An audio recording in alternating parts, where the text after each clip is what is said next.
A United States Senator from Alaska from 1969 to 1981 has a distinguished political record.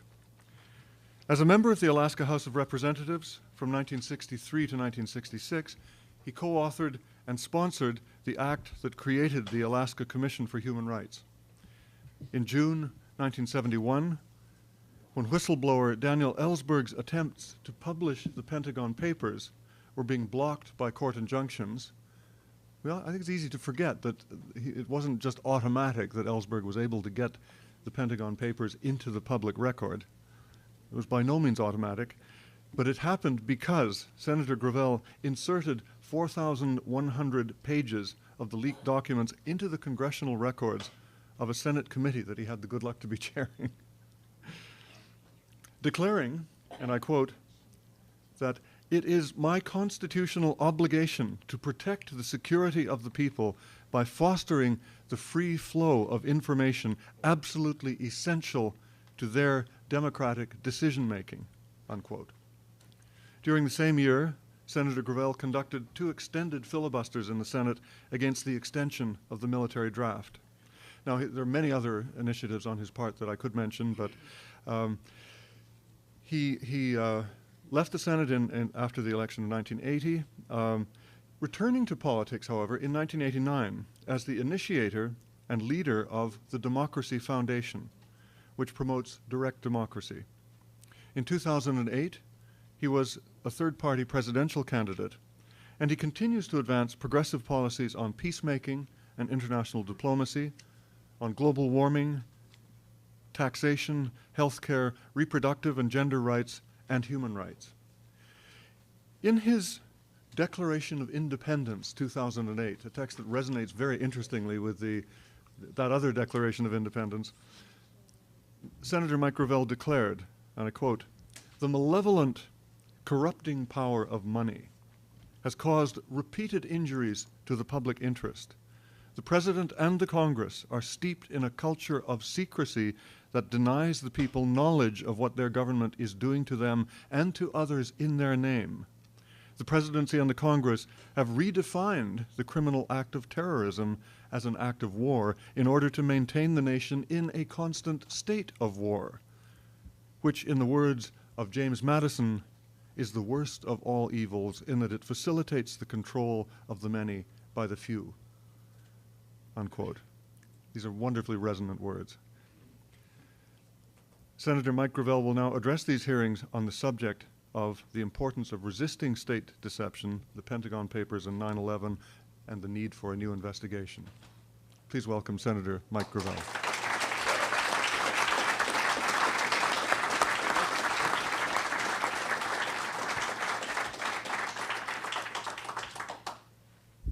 Thank you very much. Very, very much. I first want to acknowledge this young lady over there. I was unbelievably moved by her presentation. It's because I'm old.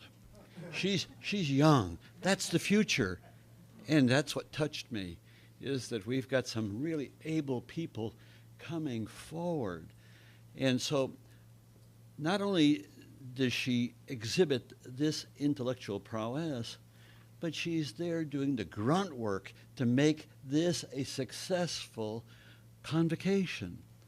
And so when you see a person of intellect that's not afraid to get down in the trenches and dig, that's something to behold and is beautiful. And so I thank her for being who she is, and I thank her husband, who I've had contact with, and I thank the steering committee for making this possible. It is an awesome convocation. Please.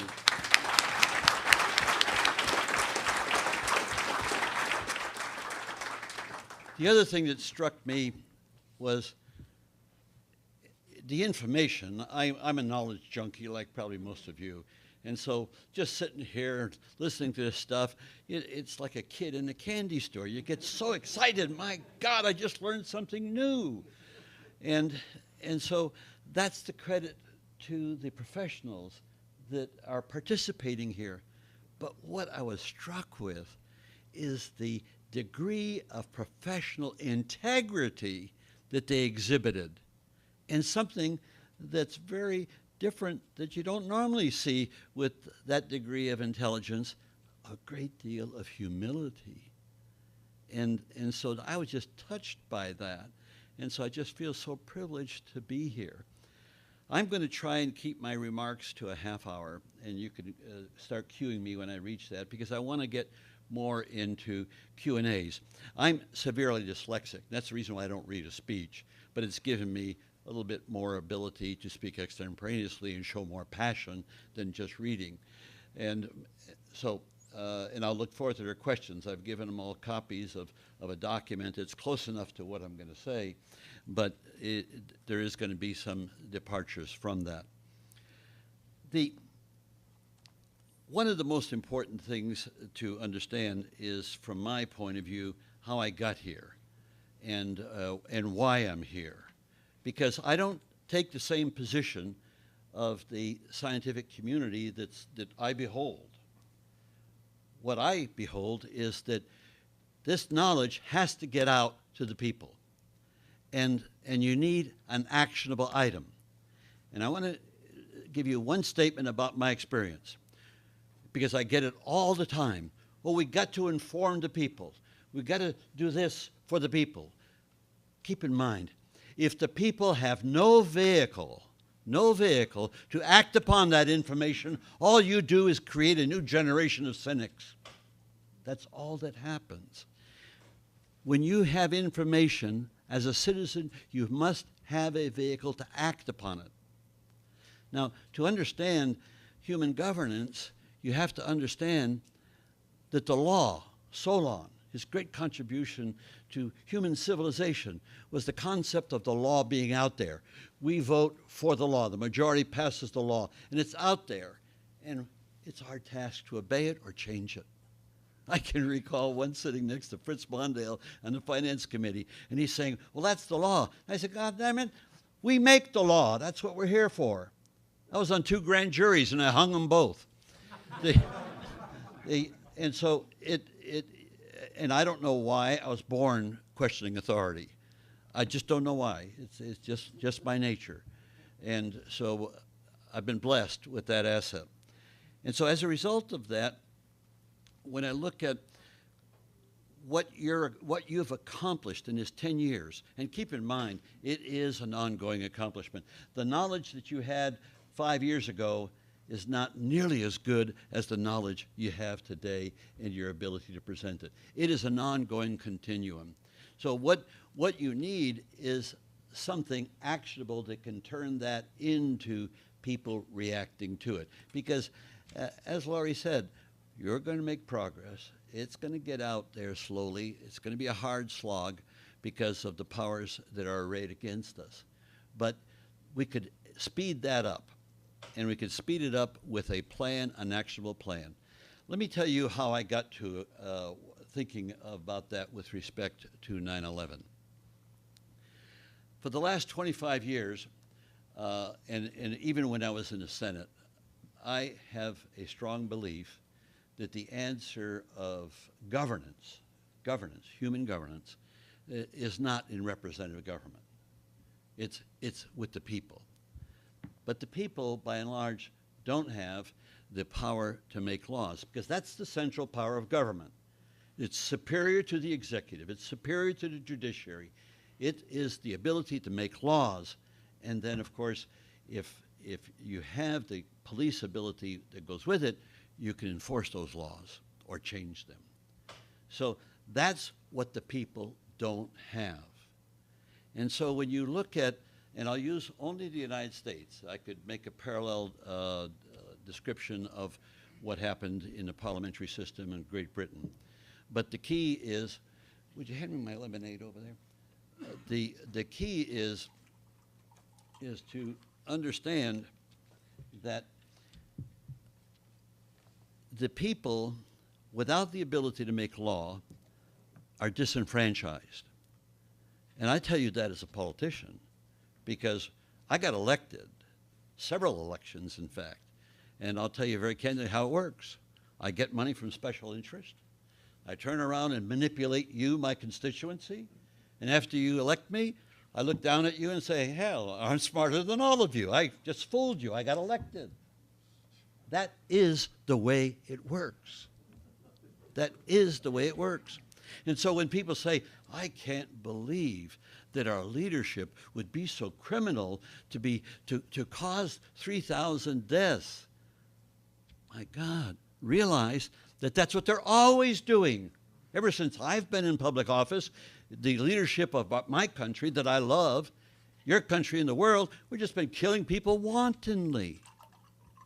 And so you wonder, how could they do this? They do it just easily. They get up in the morning, have breakfast, and go out and make decisions that affect people's lives. You've heard the joke, I'm sure. I kill you, that's murder. I kill 1 million people, that's foreign policy. I mean, that's what you have to realize, that we divorce our morality as individuals from our collective morality, which is operated on by our leaders. I came to the conclusion that the answer, and I came to this conclusion totally, I was grappling with it for more than a decade, and that is that the answer lies with the people. Very simple. There's only 2 venues for change: the government, wherein lies the problem, or the people. The problem is the people don't have the power to act upon the knowledge that they receive and what they continue. So I wrote legislation. It's called the National Initiative. And now we have 24 states in the United States that have initiative laws. Every one of those initiative laws are bad law, but it's better than what was there before, much better. And so this initiative is a device, meta legislation. I don't care about the issue. Meta legislation to empower you to make laws in every government jurisdiction of the United States, and I hope someday in every jurisdiction, government jurisdiction of the world. The people then would come in as partners, full partners with their representatives, who will then be in a position to do a better job in their representation, because we need good leaders, but the people will be the policymakers. And the minute they come into that scene, they are the senior partners. And under the law, that's National Initiative, you can go to my website. It's NI4D, or nationalinitiative.us. NI4D, and it's a constitutional amendment, and it's a federal statute that sets up the procedures. Now, you don't put procedures in the Constitution. It clutters it up. But what we do is have a constitutional amendment, and I have devised a way to go entirely around the U.S. government without even saying hello to enact this into law, and the law will be enforceable. Now, that took some time. I got to tell you that the writing of the law was a 7-year trial and error experiment, and that's after 16 years of elective office as a legislator. So it's there in place for the people, and that's what the American people don't know. They want to be empowered. Overwhelmingly, polls say that. But if they only knew that on the shelf they could just reach for it, and in no time at all they could be empowered to make laws and to be party to their own governance. Cicero said, very fortuitous, he said that freedom is participation in power. You think you're free? Well, you're not free until you can make laws. That's right. Participation in power is freedom. So that's where I come from. So little wonder that I now get pulled in to, well, first let me tell you that when I had one person say, well, you know, we just heard about you getting involved in 9/11 truth movement. Oh, really? And he was sort of implying that, well, I'm a Johnny-come-lately. I said, how does he know how I was thinking? I was there on 9/11 with a 3-day funk depression glued to the TV. Now, why did I know right then and there that the fix was in? Well, I knew it. I've been following the military-industrial complex and fighting them for the last 40 years. There's a book out, is A Political Odyssey, and by 7 Story Press. And it's about my battle against the military-industrial complex. And I confess I failed. I failed. I didn't stop it, but I fought it, and I'll fight it to my last breath. Because when you look at what was done on 9/11, it was to set up the process. The key, Iraq is incidental, and so is the other. And of course, the plan they had to then go into Lebanon, go into Syria, go into Iran, and then Saudi Arabia. Thank God that their incompetence brought about the debacle in Iraq. But that thwarted, because the whole plan, the neocon plan, and when I say the neocon plan that I've been following, when I was a senator, young Richard Pearl, who was working for Scoop Jackson, would come on the floor. And and Scoop had another person that I would glare at them because I knew what they were there doing. And Scoop Jackson was this big Democratic president that everybody thought one of the powerhouses. He was my biggest enemy in the Senate. Biggest enemy in the Senate. Oh, it's easy to spot the doles and the other idiots. But this guy was a Democrat. He's on our side. Incidentally, I just add, this is why I have more concerns over Obama than I have over George Bush. I could recognize George Bush as an idiot. Obama, he's a different cut of the cloth. But so now you have a situation. Why did I begin to think of that I should get more visibly involved with 9/11? Well, it's very selfish. I've got my own plan. My plan is that if we can get a commission to take what you people have put together, discovered, developed, if we can get that functioning on a legal basis, not just what your work is not legal. You can't enforce it. And the people know this. And so if we could get you a commission so that you can bring forward everything, and it's all there. I mean, you talk about a commission taking off at the get-go, it will be just pulling in all that you've done and just in a rapid fashion getting more. So Richard Gage, because I had already been there, because I just intuitively knew the fix was in, because I know these people. I know them very, very well. Richard Gage asked if I would moderate something at the Press Club in Washington, D.C., a debate between the government people and the true believers, the truth movement. I said yes. And so that was on a Thursday. And then lo and behold, after that experience, I had to become a little more knowledgeable about some details. And then he said, well, what about coming to New York for this meeting? And Niels and his wife refreshed my memory that we were in the cab today together. And of course, as I get older, I forget less, or forget more. And so I went to this meeting, and that's when Barbara Honegger was able to promote that third light, which is just dynamite. You'll see, and we use them, all three lights, in our logo. And so I went there, and it was late at night, the panel. I was over on one side, and it was just a bevy of us, and I just came out because I had this in the thought of my mind during the effort made to have a commission established under New York City law. Every time I would go to New York, I was campaigning for president at the time, they would invite me, would you come and help us and be there at the press conference so we can use your cachet to get more attention? Every time I did it. And one thing was very, very sad. One of the first responders, big burly guy, he came up to me almost to assault me because he must have thought that I was still a sitting senator. And he was saying, I'm dying. And he's spitting blood in his handkerchief. And he says, I'm dying. And he's really right up next to me. And he said, I'm dying, and you got to do something about it. I mean, I just felt so powerless. But it registered with me. And as a result of that, I became very committed to try to help out. And so at this meeting, how I could help out was just, I threw out there. I was just tired. It was late at night.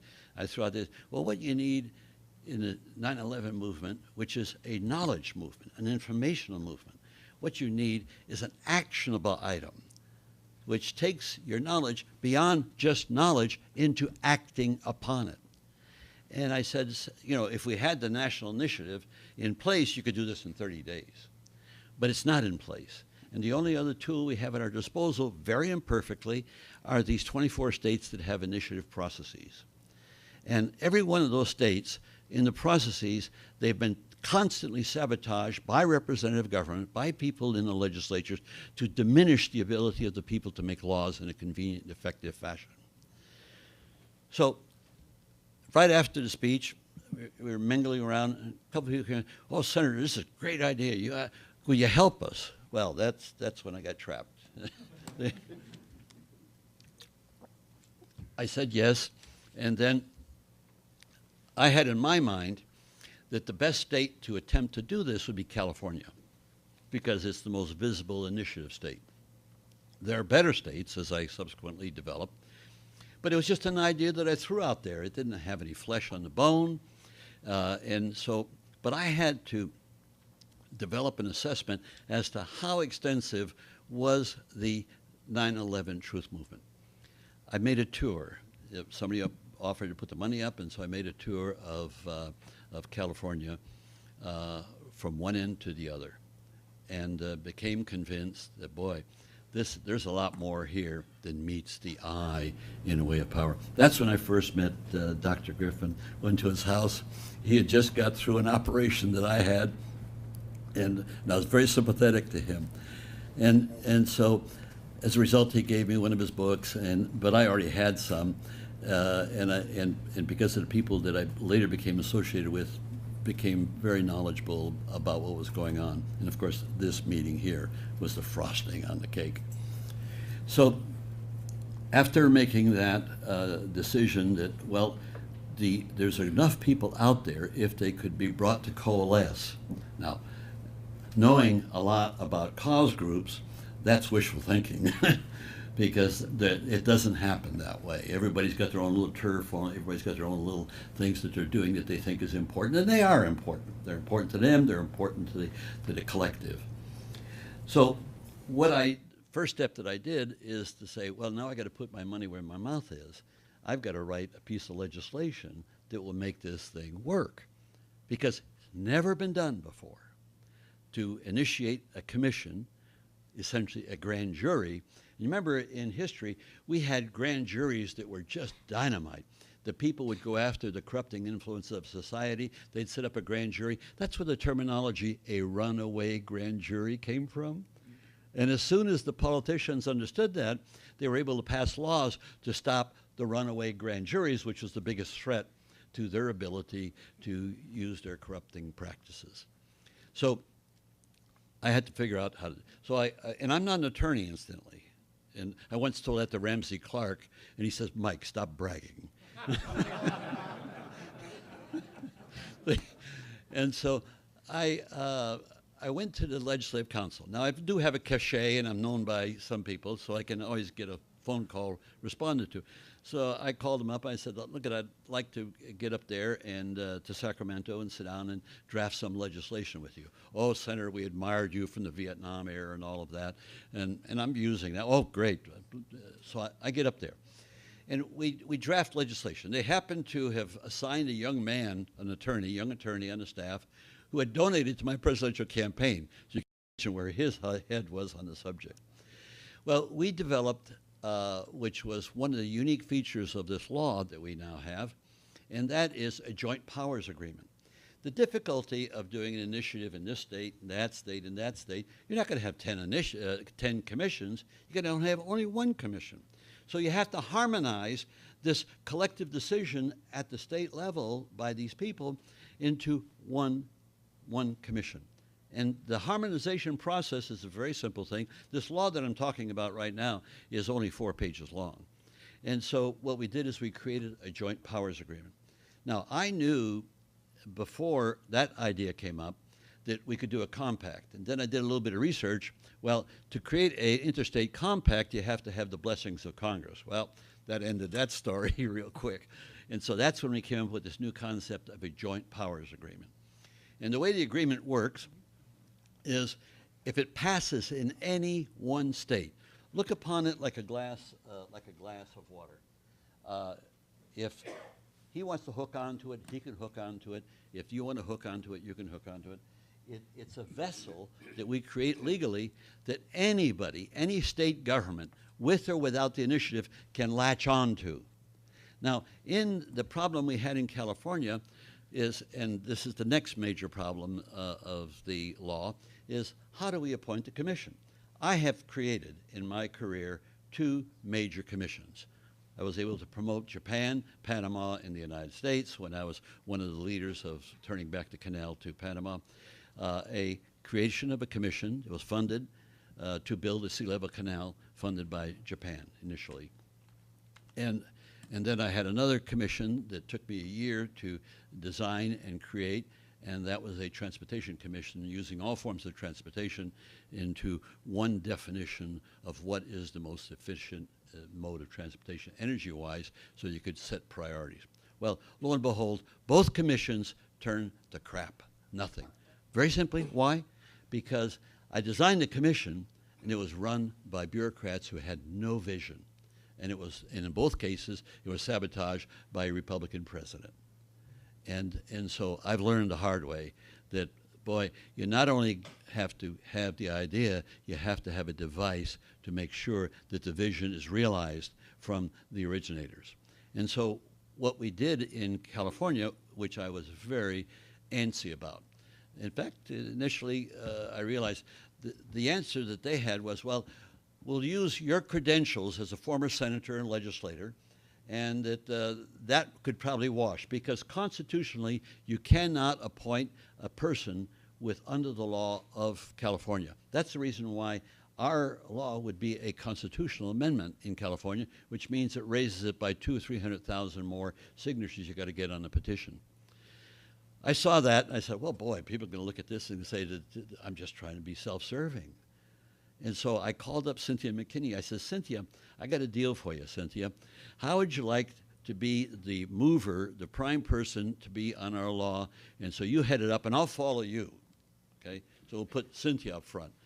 And Cynthia says, oh, Senator, no, I want to follow you. You're just awesome. So I got suckered into that one. But I didn't feel right about it. And it was some element of criticism within the movement. That what's Gravel's talking about? He's coming up with an idea, and he's the one that's up front on it. Well, we went from there, we went to Oregon, which is an ideal place. And now, the reason why we went to Oregon is very simple. It would cost $1 million to $2 million to win in California.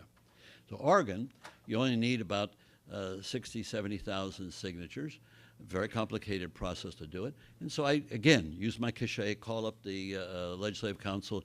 Now, we already had a law in the can that the Legislative Council of California bought. So that was encouraging, because now the Legislative Council is the one that would critique if you put up an initiative. That's the organization that they would turn to, will find the flaws in this. Well, here I had a law under stationery that they helped me write. So that was solved. So I pulled the same thing in Oregon and sat down, young lady, young Polish extraction lady, very, very bright young lady. And so we designed the law. And what they had is they had no constitutional prohibition, which incidentally is a good prohibition, no question. You shouldn't be able to name people in these kind of things. So they didn't have that. So that's when we refined the Joint Powers Agreement, saying that who will appoint these members of the commission? Well, it's got to be somebody. So we don't have an individual. We just say that it will be the steering committee that is waging the campaign to bring about this initiative. And that could be anywhere from what it is right now, 5, 6 people, to 20 people, because we'll pick them up as we go along, and then they'll be able to participate. And what we do, we will solicit from the general public list of nominees who should be on the commission. And so when people say, well, what's going to be the criteria? Well, that's a problem we're going to have to face, and it's not a minor problem. But like I say, I've been burnt very much on this. And so it's something that if there's anybody that's aware of the importance of picking the right people that will have the guts to go wherever this needs to go, that's what's vital. It's a lot of courage, and that's going to be one of the criteria of the selection. So those are the 2 key elements. We have a selection process. We have a device where people can latch on to it, whether they do it by initiative or legislative act. So now, in the process of doing this, I lose track of time because I had made an assessment of what states we could go to. And it just, here, I'm getting ready to go to Europe, and lo and behold, I just spotted that the deadline for Massachusetts is August 3rd, and I'm leaving 3 days for Europe. And so I go to Europe, and I'm by the, and what happened in Massachusetts, we lucked out. A group of people like rising out of like a phoenix. We had an in-place organization that just bought into this concept wholeheartedly. And I mean real bright people, real sensitive people. So lo and behold, and they're all truthers from way back. In fact, Laurie will like this. They were, in one of the iterations, I said, you know, put in your 2 cents. Well, they took me up, they put in their 2 cents. The second section of the law, they started putting in criminal and murder and things like that. And I said, oh my God. No, that's not the way you do this. You got to have it dignified. You got to have it proper. And so I said, look, I object to this. I just said I object. And they honored my objection and took it out in the next iteration. There was another area that slipped by me, but we'll correct that later. But so lo and behold, here we have, and I'm in Europe, and I'm by email approving the final text. And they just deferred to me on that because I'm a legislator. And so lo and behold, we got the text. Now we had to get, there's no legislative council in Massachusetts. And so what we had to do is to get the Attorney General, that's the lady who lost the election to Brown for the Kennedy seat, for her to approve it, to certify it. And that was to be done on September 7th. Well, lo and behold, September 7th rolls around, and I forgot where I was, but man, when I got the word that it had been certified, I just jumped for joy. What does that mean, the certification? It means that I've got the backing and the acceptance of this law, which has never been done before, by California, by Oregon, and now by Massachusetts. It's locked in. It's locked in. So now the task is real simple.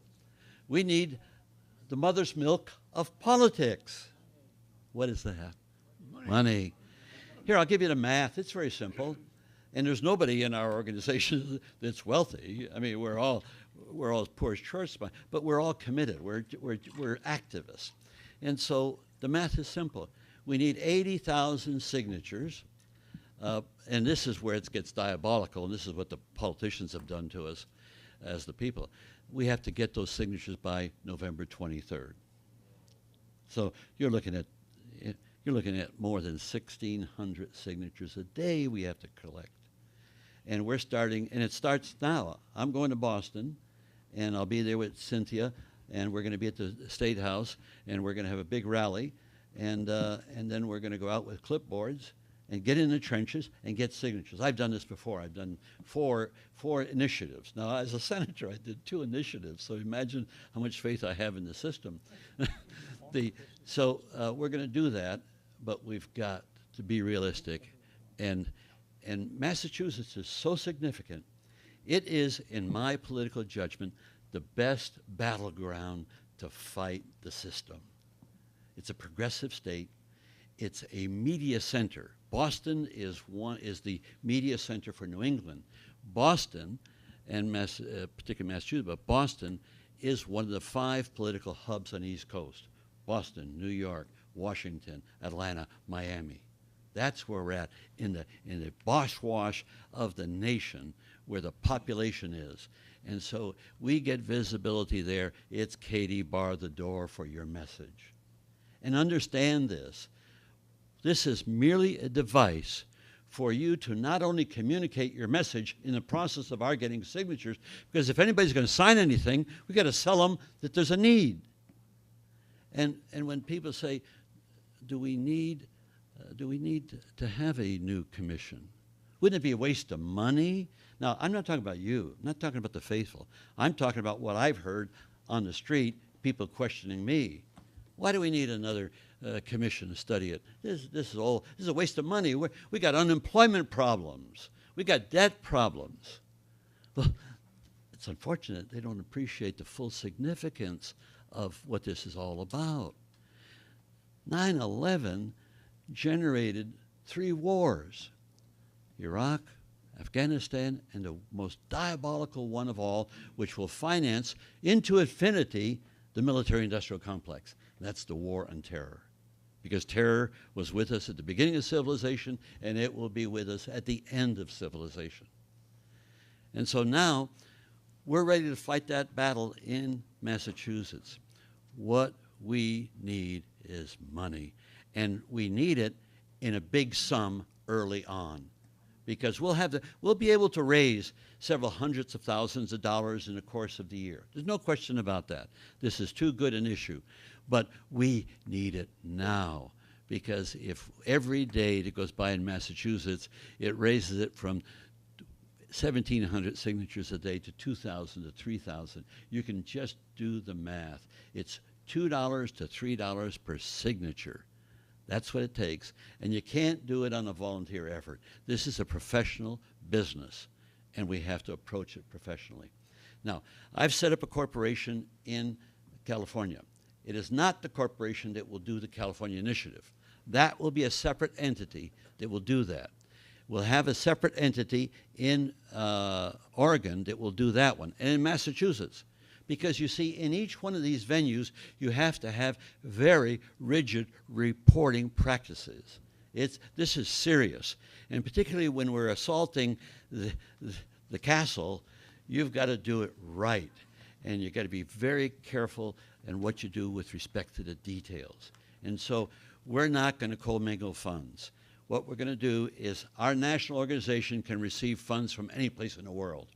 And I'm prepared to go to Europe on a finance-raising tour, because when I see the results of a poll in Germany and what's going on in Italy and other countries, I know that there's really serious money that wants to affect the conduct of the United States, and I want to capitalize on that. So I'll be available to do that, but more importantly, we need an angel. Now, we're getting the money coming in. When you saw it, there was a little chart up, what we've raised, without being in full force, because we didn't know what I had would be accepted in Massachusetts. We've raised over $10,000, $11,000. That's a pittance, and we've probably spent most of it on expenses that we've incurred. So now we need an angel, and anybody who can hear my voice and see this presentation, I'm begging you. You have an opportunity. If you can write a check for $100,000, $200,000, please do it, or lend us the money. We'll pay it back in time. But we need that money now. And I'm begging you, because this is an opportunity that won't come back again. If we miss it in Massachusetts, we'll be in Oregon, we'll be in Colorado, we'll be in California, fine. But we will have missed this brilliant opportunity of getting it done in Massachusetts against all odds. And so that's the reason why I'm pleading for people. Now, he made my day. Ian came in, I came in, put my bag down. He says, I got a contribution. You want to give it to me later or now? Give it to me now. And that was Global Outlook, contribution right then and there. Now, that's from an organization. Whether it's organizations or individuals and corporations, make no mistake about it. We can take money from corporations, and we bless.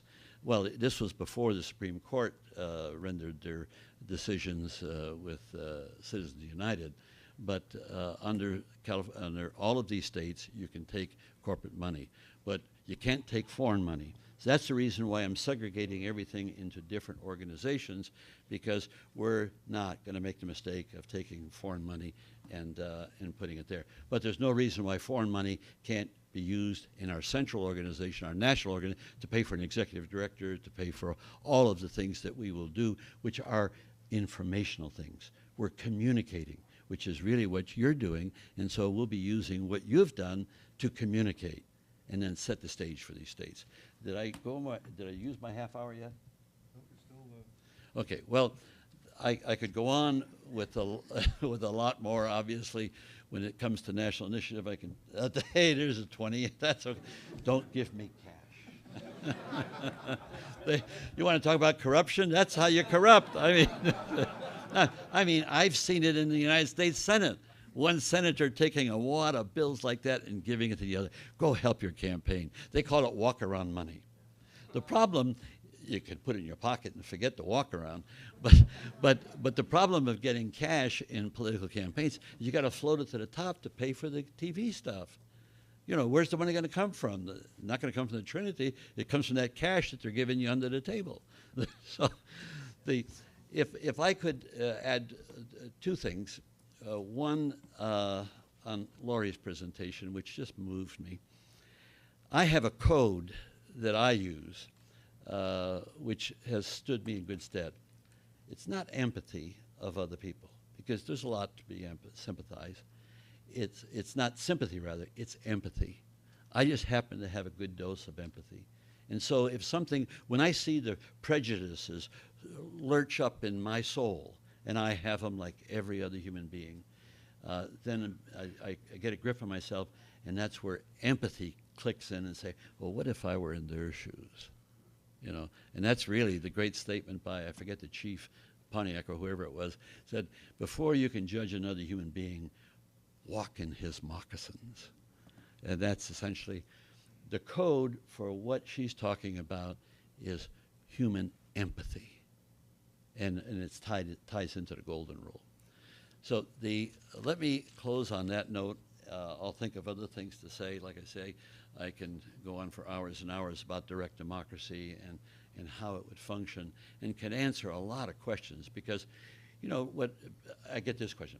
Are there any members of Congress who support what you're doing? Not one. Not one believes in the people enough to put their life on the line.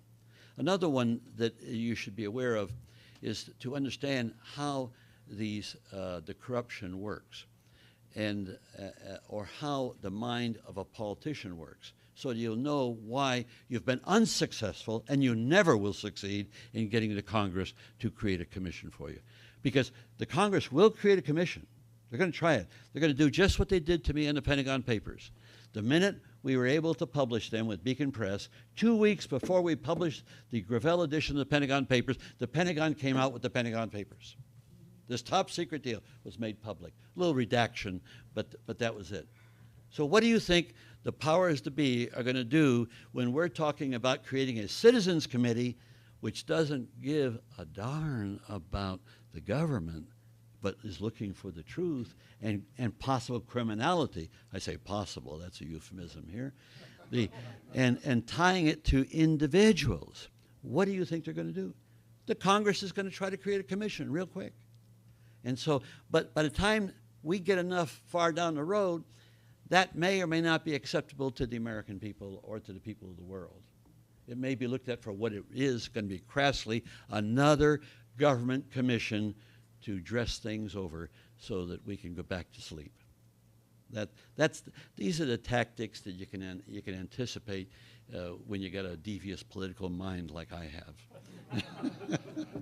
So let me close on that note. Let me reemphasize Cicero's great statement. Keep in mind, when he was around, Cicero said, freedom is participation in power. If you do not make laws, none of you have ever participated in power unless you've been elected to office. I've participated in power, and what I saw was terrible, The wanton murders. I will use one area. They want to drive this home. When you say, are these people capable of these murders? Yes, they are. They do it more than not. And I want to give you an instance that I wonder if there's anybody in the room that will tell me if they know this instance. I've told it to a few people privately. And that is that there was an incident involving the United States, Canada, and Britain, where they murdered, and that's the word, murdered 3 times more than were killed in New York and Washington on 9/11. And 4 times more than Pearl Harbor. What was that incident? Does anybody happen to know it? I'll tell you. No, not even close.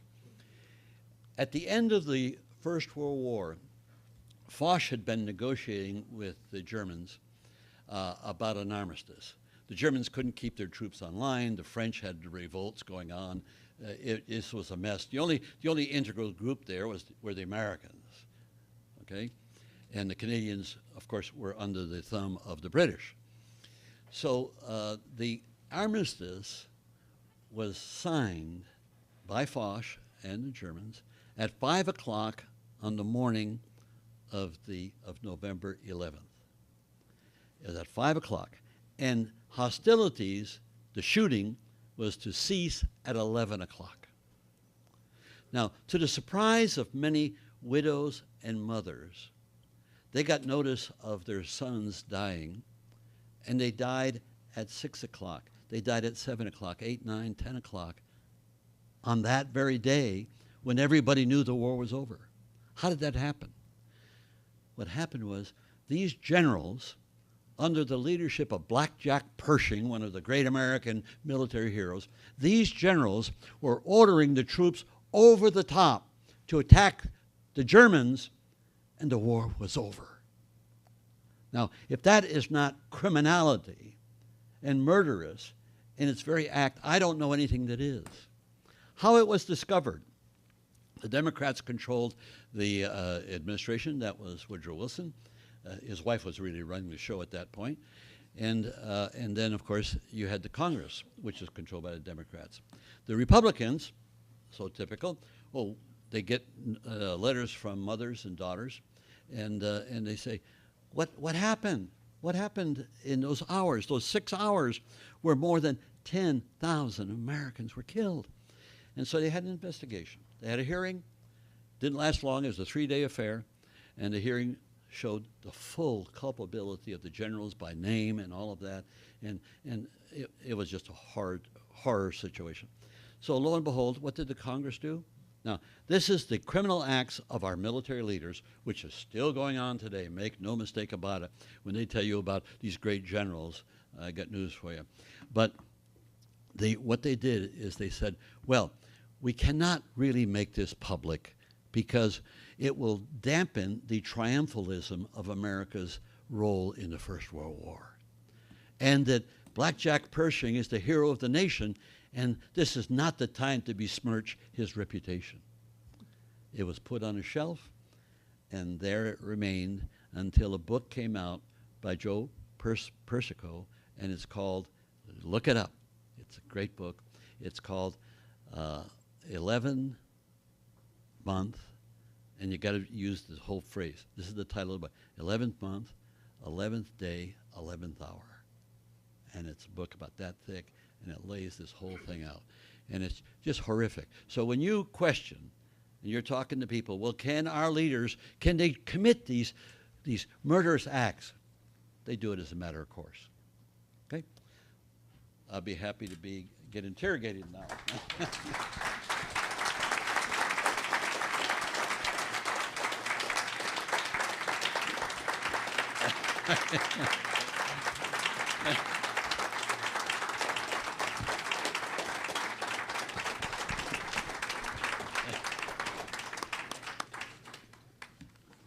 Thank you, Senator Gravel.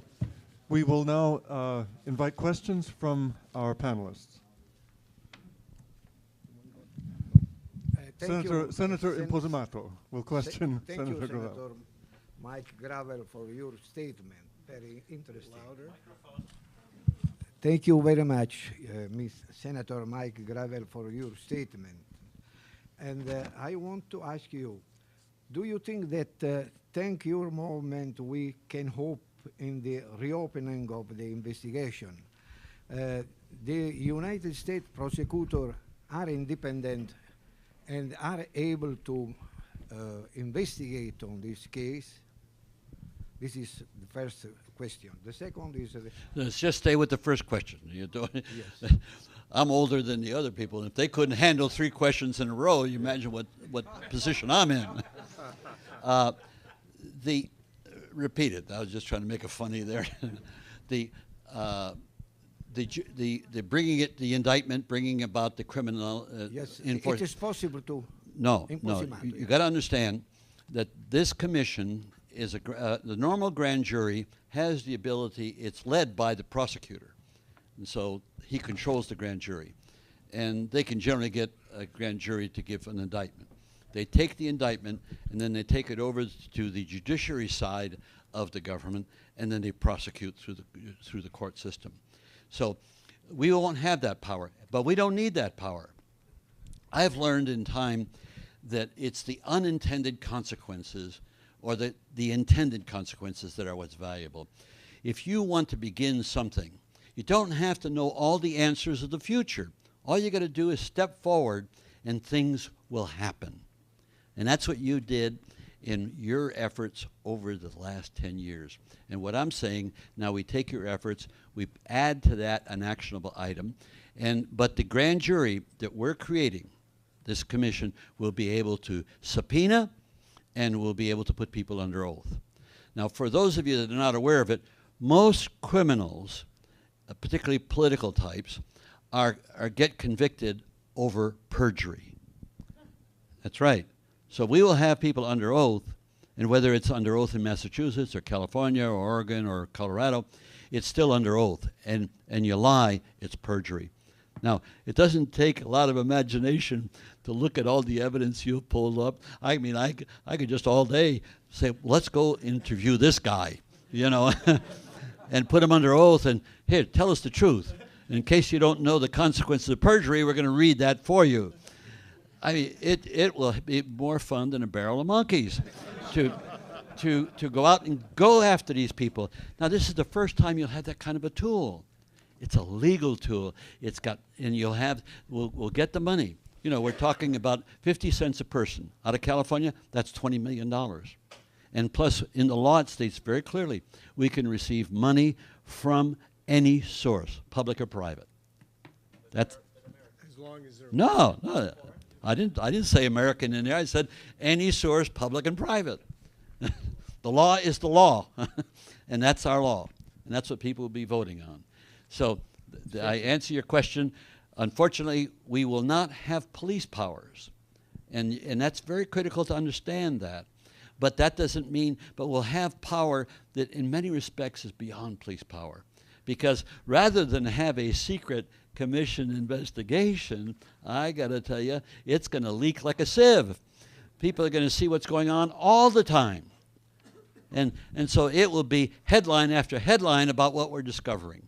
And that will create a momentum across the country. Hey, keep in mind, my goal is, I think what Laurie was talking about. My goal with this is to bring about such a destabilizing psychic event in the minds of the public, not just Americans, worldwide, over what was done. Because for the first time, you have done enough work that it's there to show the criminality. And whether it's Bush, Cheney, you name it, another government, we will be able to run them to ground. And you've heard that old saying, you can run, but you can't hide. And George Bush can't go to Europe anymore, nor can Henry Kissinger go to Europe anymore. And of course, we're not even touching what the consequences of this will be with the ICC and the Rome Treaty, because that opens up a whole new avenue that they have not begun to really truly grapple with. All that is on the table. Judge, I took a long way to answer your question. It seems to me that you have told that the United States government has sometimes killed innocents. Sometimes. You, No, more than sometimes. Sometimes. Always. No, I have reduced the. You're too kind. Are you informed that the US government is involved to the Moro case, killing through and follower of the State Department, Steve Pizzenik, who admitted this crime 2 years ago? I ask you if you are informed on the fact that a follower of State Department, Steve Pizzenik, he came to Italy as advisor of Italian government and has been involved in the complicity against Moro, and he admitted that we have killed Aldo Moro. He told. First So, off, when so I'm the not, yeah. First U.S. off, government act inside I'm a and little outside. yeah, I'm a little familiar with it, but I'm not an authority on it. Our government, just as a matter of course, primarily via the CIA, is involved in most of these conspiracies. It goes. That's the nature of empire. We have to do that. You know, we have what, more than I get two numbers, anywhere from 700 to 1,000 military bases around the world. I mean, it's just sick. It's just sick. And so now, and I could tell you my experiences traveling the world. When I was a senator, I used to run around the world for 2 weeks just to get educated and informed. And when I get into an embassy, sometimes I'd go downstairs in the basement of the embassy, and that's where the CIA office is. And so you sit there. In fact, I once negotiated with North Koreans, and to cover myself, I invited the CIA to brief me ahead of time because I was going to Paris to do this. They did. And the quid pro quo was, well, I'll tell them who's in the room and what happened in the room, because there was nothing I was hiding from. Remember, that was Richard Nixon's thesis, that we're in Vietnam to get our POWs out. That's the reason why we're waging war. That was it for several years, the whole thesis. And so I was trying to convince the North Vietnamese, look take all these POWs, you can get a KLM plane, put them on a plane and send them all back, and there's no rationale to continue the war. And these poor people sitting there, they had sent a person in from Hanoi to meet with me. That was the same time they had invited me to go to North Korea with Jane. With North Korea or North Vietnam? North Vietnam, I'm sorry, to Hanoi with, what's her name? Jane Fonda. Jane Fonda. Unfortunately, she didn't, and she admits it today, she didn't use good judgment. And I told him, hell no, you know, I'm not a tool for your propagandist. I do have so be it as I say, I just win the field. You know, what happens when you get old and you've lived a long time, you get a lot of sea stories that you could tell. So let's end it on that. You're welcome. But here, I want to make one more thing. If you put it in these stock terms, it really jars you.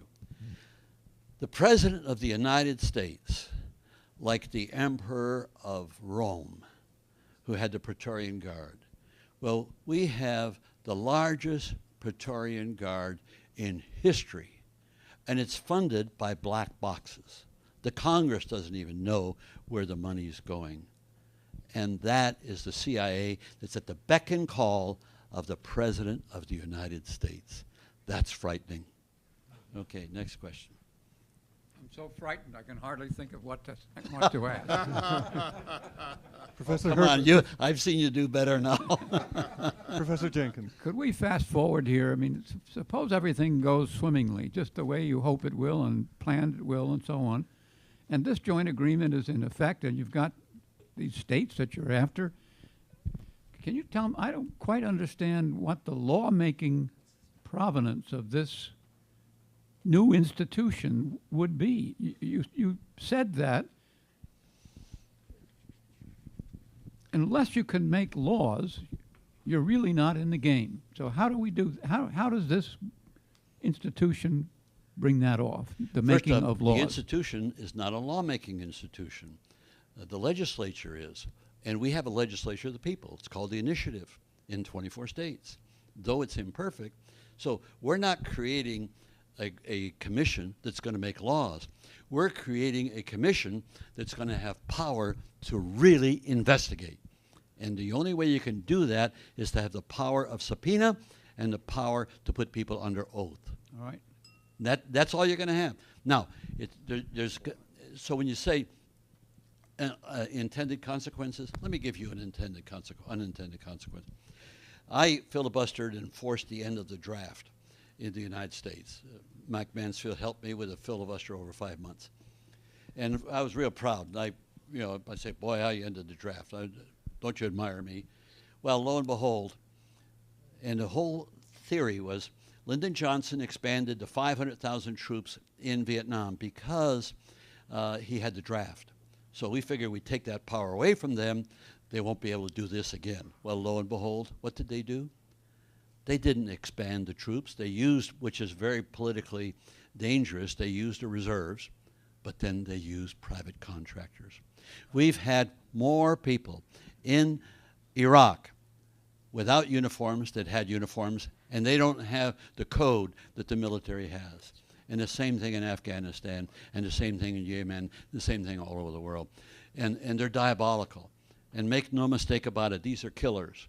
And they have no compunctions of who they will kill. It's all a function of getting their salary, which is generally over $120,000 a year. And they're out there. So that's part of our enemy. One follow-up. Please. This investigative commission, can it make recommendations to the state legislatures for laws? Oh, not only can it make recommendations, it can make recommendations to the judiciary. It can make recommendations to the federal government. Supposing you discover some real culpable act and you got a name on it. Well, you turn that over to the Justice Department and say, prosecute this person. It's a prima facie case of a crime. What are they going to do? And you're making this public.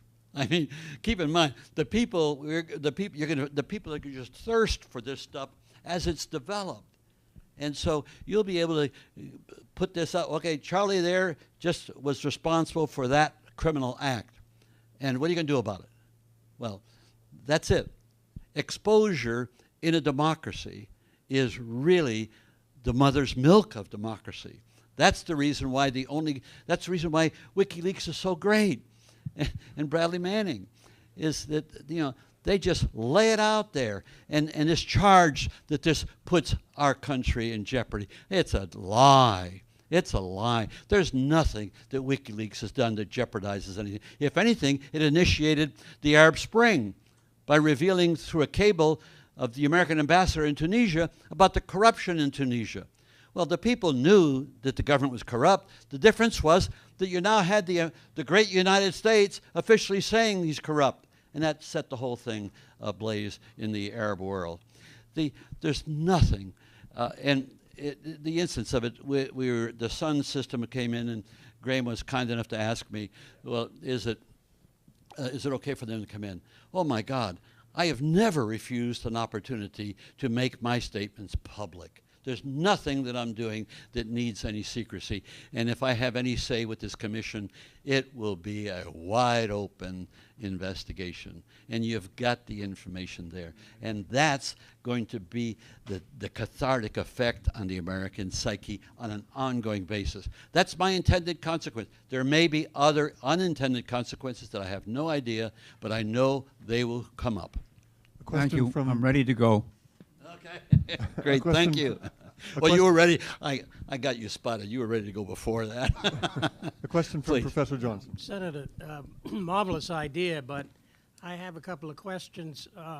When we are faced with the global war on terror, the global war on terror, all bets are off. We change the ground rules, don't we? We have to, because we're in an insecure position. Does the Patriot Act have any impact on your idea? And does it mitigate the opportunity to, say, subpoena military personnel? No, understand, when we subpoena federal officials, they don't have to show up. Now, they may not be able to travel to Massachusetts or California, because when they do show up within our domain, where we've got power, we arrest them. They're not following a subpoena. And so, and if they perjure themselves, then we make that public. So the answer to your question is, we can't force anybody who's not within our jurisdiction. But here, you want a nanothermite. I heard that Lawrence Livermore was involved with that. Well, where's Lawrence Livermore located? Well, that's in California. And so if we have subpoena powers in California, you darn well better believe you can get any official from Lawrence Livermore to come over and testify and put him under oath. You've got to understand the unintended consequences of this, which I think are awesome, is when we come to the World Court. and present them with prima facie cases. I don't know how it, like I say, I tell you, I'm not an attorney.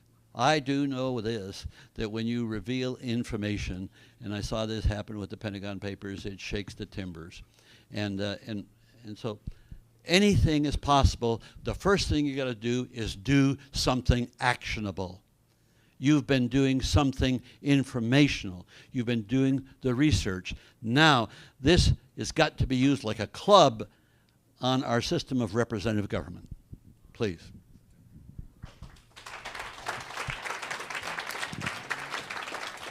We have a question from Professor Lee. Yes, thank you so much for these inspiring remarks. I thought I'd give you a little reinforcement from the world of anthropology, because for many years evolutionary anthropology was dominated by the view that the key to human evolution was competition and aggression.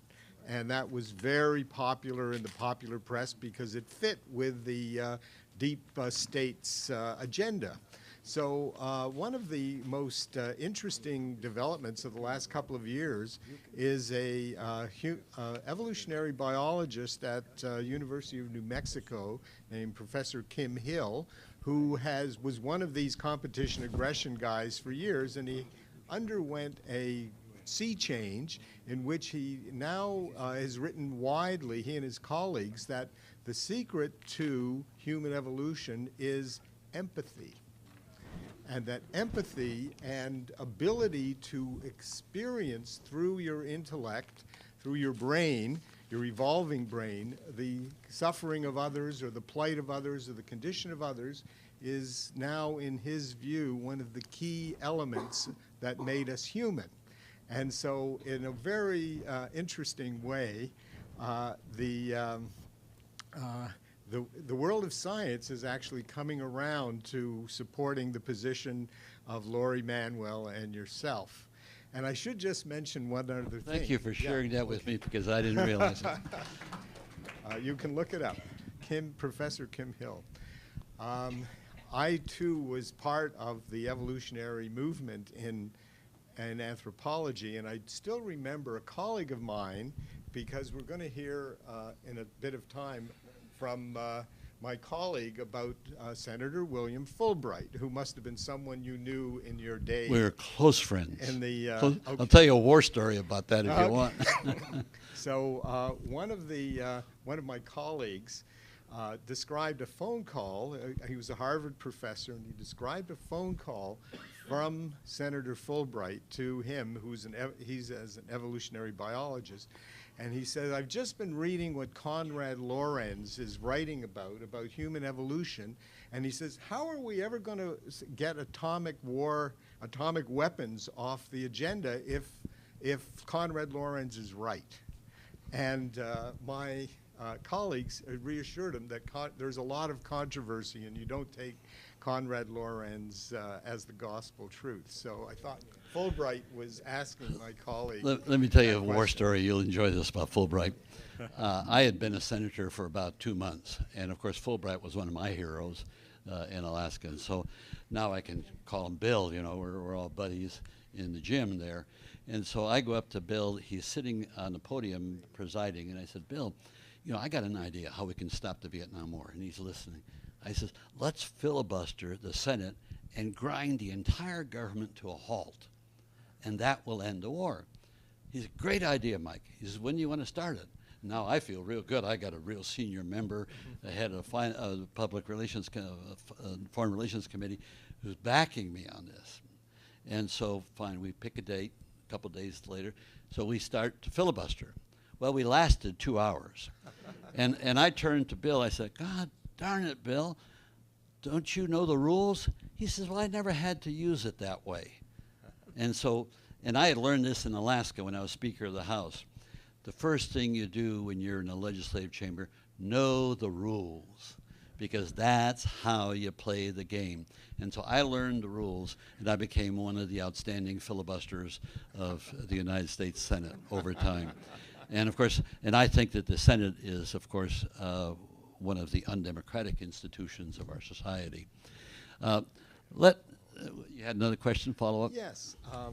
So your idea of the commission that seems to be initiatives well launched in 3 states and moving forward arouses a lot of optimism. So my question to you is, what counter moves would you anticipate from the powers that we've heard so much about in the last few days? It's interesting that the truthers in Massachusetts, who are well organized and are very thoughtful people, they can't figure out how anybody is going to oppose once we get the signatures. The key to the game is get the signatures. So you're on the ballot. Now people have to engage in it. They're going to be making a decision, do I vote for this or do I not vote for this? Which means you have now raised to the uppermost level of the constituent's mind a decision that involves all the work you've been doing. This is going to be an open no sesame from your point of view. So now they've got to make a decision, and that's where the media is going to come in. And the media will have to pay attention.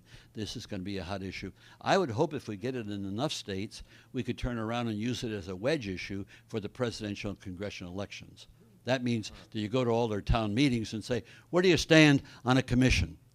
And are you for it or against it? And boy, you watch, this is a difficult subject for politicians. Oh, I did not tell you how a politician's mind works, which is very, I got time? Absolutely, please. Okay. We'd love to hear. Here's whether I'm a president, I'm a senator, I'm a member of Congress, I'm the governor, I'm on the city council, I'm on the school board. This is the way the mind works. And this is not pejorative. This is just human nature.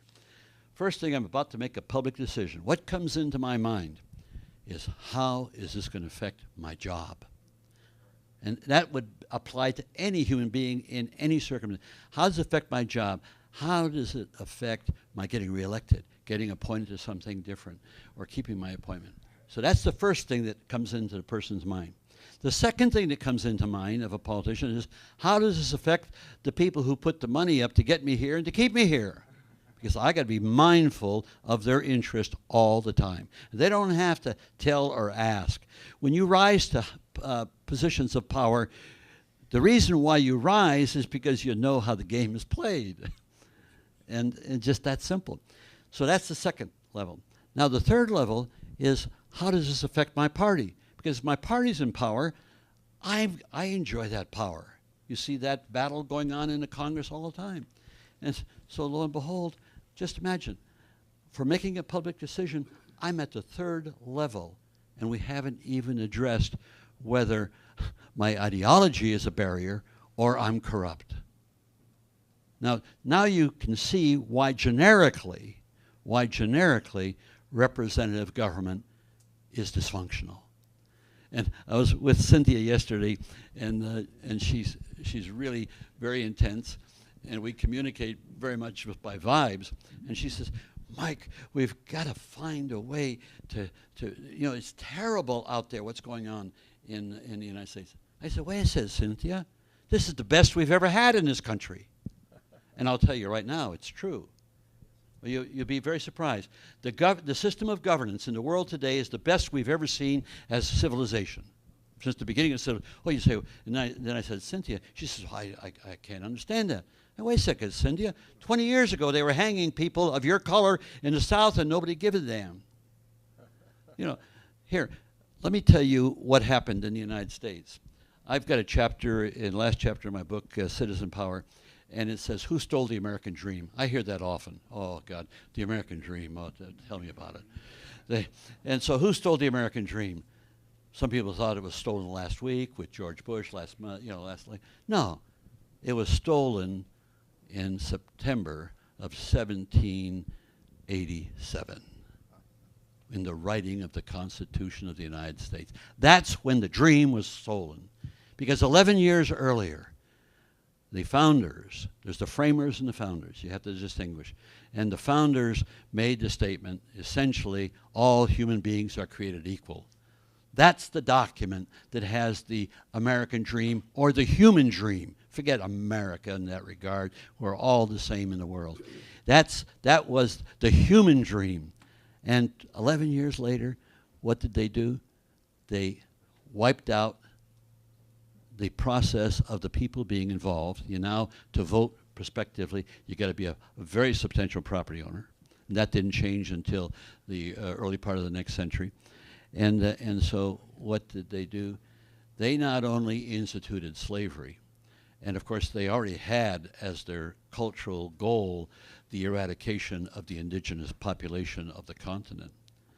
But they not only instituted that, but to put it crudely, they screwed all of you. Because what they did is they did not want to let the people vote to ratify the Constitution. Very interesting. They thought of, Madison thought of, let's have conventions and we'll have the elites go to these conventions and then they will decide whether we ratify the Constitution or not. Well, what were they trying to avoid? They all knew, this was common knowledge, they all knew that in 1776 and 78, at the Continental Congress in 1776, there was an order put out from the Congress to all the states to reorganize themselves. They're declaring independence, so they got to set up a new form of government. So in Massachusetts in 78, they put forth a new constitution. It included slavery. The people voted it down. Now, you had slavery in Massachusetts at the time. The people voted it down. 2 years later, Adams writes a new constitution, and it excludes slavery, and it really sets up the whole process for doing away with slavery. It passed. Now, they knew that, and so when Pinckney took over, and we, you know, it's how we different read what was going on, took over the convention from Madison was when he was able to get slavery into the Constitution. Up until then, the Constitution was a dead letter. Just read the various statements at the time. But the minute slavery was in there, the lock was in, and they set up in the Constitution 5 elements that locked in slavery, that the only recourse to change slavery was a civil war. And John Quincy Adams made a great statement. The Civil War was the last battle of the Revolutionary War. And the 5 elements that were in the Constitution, only one has been removed. The other 4 are there to create mischief in our process of governance. And the one that was removed was the 3/5 of a person being black. And of course, keep in mind, Tom Jefferson would have lost the election in 1800 to Adams had he not had the votes of the black community, 3/5 of a person. That's what the margin of victory was for him. So the other 4 elements, we'll tick them off. One is the Senate. I mean, I represented more moose than I did people. Yeah, the Senate. The other is how you amend the Constitution. The Constitution is Article 5. Do you realize, if you really read the Constitution very carefully and the amendments, you'll realize that we haven't had any amendments worth a darn since our founding. We have a system of governance that was designed then, and now we're in the 21st century. So here, our scientific accomplishments have raced ahead, and we're stuck with a system that's designed for a society that existed in the late 1700s. Does that make any sense? So, and what surprises people, oh, well, let's change the Constitution. I got to tell you, less than 500 people can stop any change of the Constitution of the United States. Less than 500. Just do the math. You have to have 3/4 of the states. Well, in 3/4 of the states, all of them except Nebraska have bicameral systems.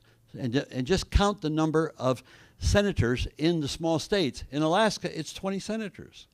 So if you count up what it takes, 13 chambers can stop any change in the Constitution, and add up the people, and you'll see that you can't get an amendment through the Constitution of the United States the way we are presently structured. Little wonder that the ERA amendment, supported by more than 50% of the population, was not able to become an amendment to the Constitution.